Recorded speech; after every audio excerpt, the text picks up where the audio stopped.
So yun guys, isang mapagpalang araw sa atin lahat. Ayan, kararating na natin. Galing tayo doon sa Dampalit. Dahil doon sa nasabi ko na nakaraan na tayo ay magdadagdag. Ayun, ginawa na natin. Bali, bumili tayo ng isang cage. Yung bagong, yung modelo talaga. Na hindi na siya nahihirapan. Disuksok na lang yung kanilang pugad. Hindi ka na maglalagyan ng mga lock. Yan, yan ang mga bago ngayong mga modelo, mga bagong yari. Tsaka medyo mas malaki siya guys, yun ang kagandahan lang. Pwede siyang gawing single cage, kasi may divider naman sa gitna. Lagyan mo ng dalawang pares, lagyan mo ng pugad, pwede rin. Pwede rin siyang gawing flight cage. Ibig sabihin ng flight cage, kung meron kang mga inakay, yun, pwede mo siya ilagay doon, magsama-sama sila ron para magkahanap sila mga kanilang mga partner. Halimbawa, kung 4 yung ibon mo, 4 yung inakay, 2 doon sa yellow ball, 2 doon sa dilute. Ang gagawin mo, pag may mga pakpak na sila, pwede na sila lumipad, pwede na sila magsarili. Yun, doon may lalagay ngayon yung ating mga inakay sa flight cage. Tapos kung meron ka namang gustong ipagpahinga, yung laging nangingitlog na tapos mahina na yung similya niya, yun, pwede mo rin hanguin, ipagpahinga mo, lagyan mo doon para mag-flight to para magkaroon sila ng resistensyang bago. Ayun, kagaya ng ginawa natin ngayon kay mga dilute, yun yung ginawa ko. Pinagpahinga muna natin sila para magkaroon sila ng time sa set isa para pag-usapan mo nila kung talagang manganak pa sila o hindi na. Yun. Parang tao rin yan guys eh. So, opaline, yellow ball. Ayun. Kulay, dilaw at saka violet perso. Ayan. So, tara, tingnan natin guys yung bagong dating nating bisita. Let's go!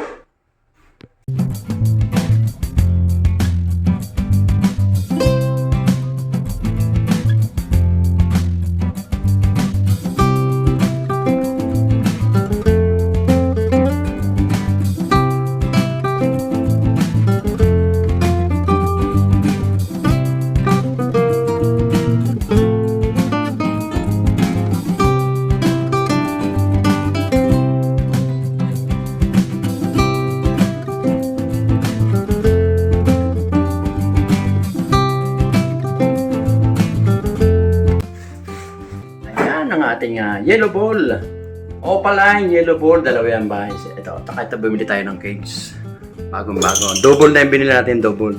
Tapos yung kanilang yung pugad, dihila lang yan guys, yan ang mga bago ngayon, dihila lang yan, yan dihila lang yan guys, hilahin mo lang ganyan, dihila, ito mo guys, dihila lang, pwede natin atas ganon, yan, sara.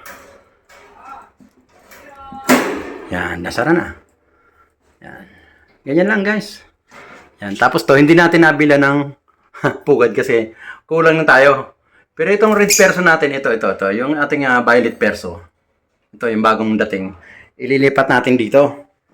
Kasi ito, ipapahinga muna natin dito sa flight cage. Gagawin muna natin siyang flight cage.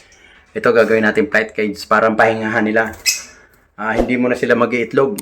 Dito muna sila para ma-exercise, gumana yung mga katawan nila at lumusog. Yan, lilipat natin dito. Itong ating dating pares. Lilipat natin sila rito. Tapos itong violet perso, ilalagyan natin dito. Alright, let's go! Tapos to, lalagyan natin. Yan, bumili rin ako ng mga ng mga birds. Yung talagang tungtungan.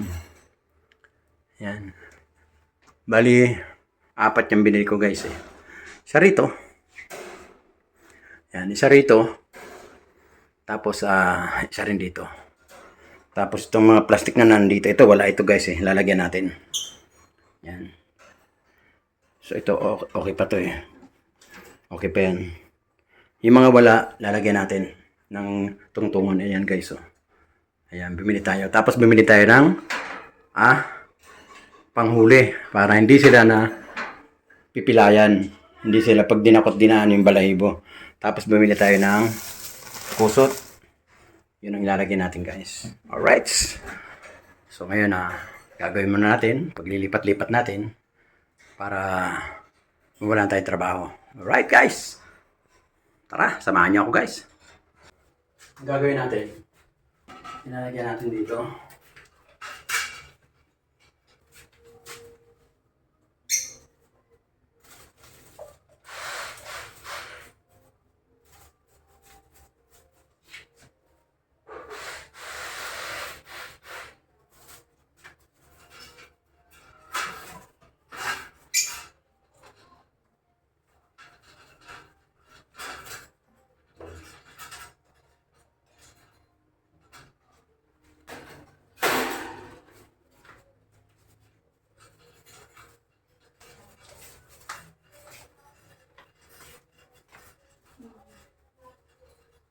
Ay, ano yan binili mo? Ganyan din, mga ganyan din. Ano? Ano yan? Yung ibon na yan. Pare-pares ng ganito din. Perso yan. Perso na ito. Saan binili yan? Buti nga mabag ka. Tatilo puno na. Nakakapuno na ito ng ibon tumahin natin. Kasi mo na. Hindi na siya nag-iitlog.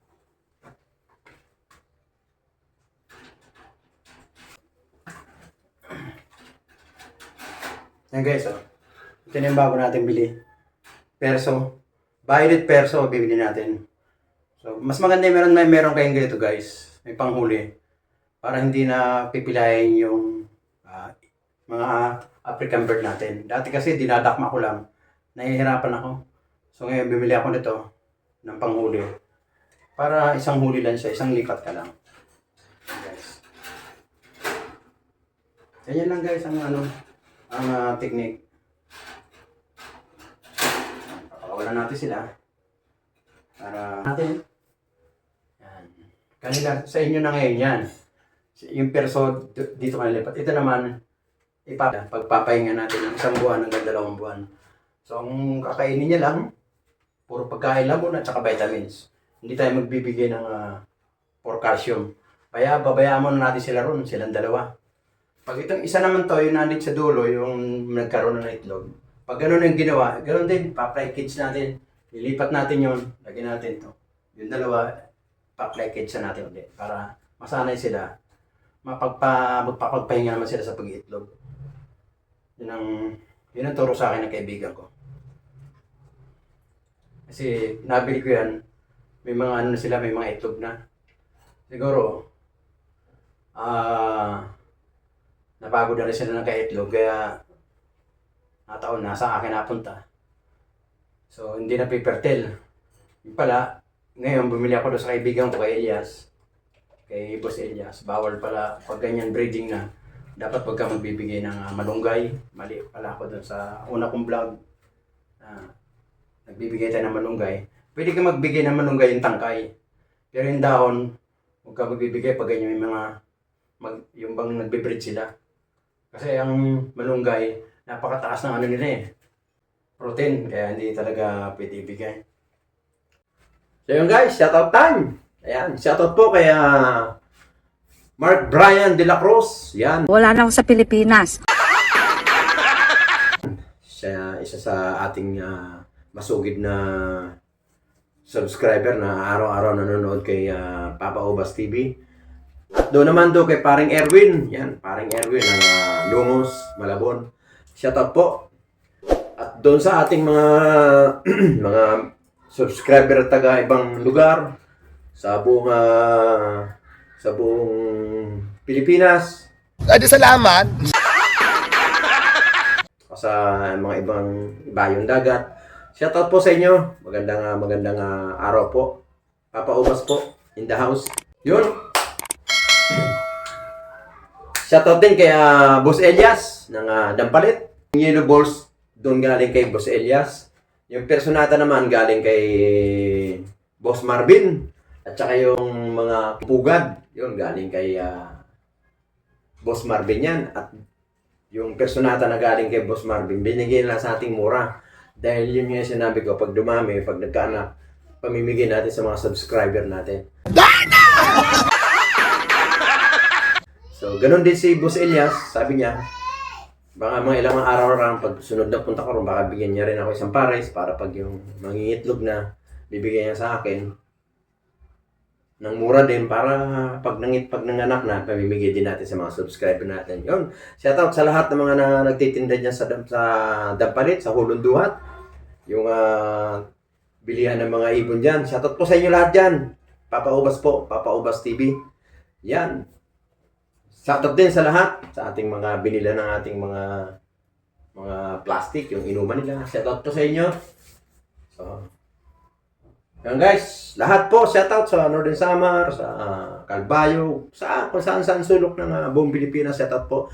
Happy birthday, last mo na yan. Wala na ako sa Pilipinas. Lalong-lalo na dito sa bayan ng Malabon, kung saan nandun si Papa Ubas TV. Alright. Isang mapagpalang araw sa inyo lahat. Mabuhay po kayo hanggat gusto nyo. Alright.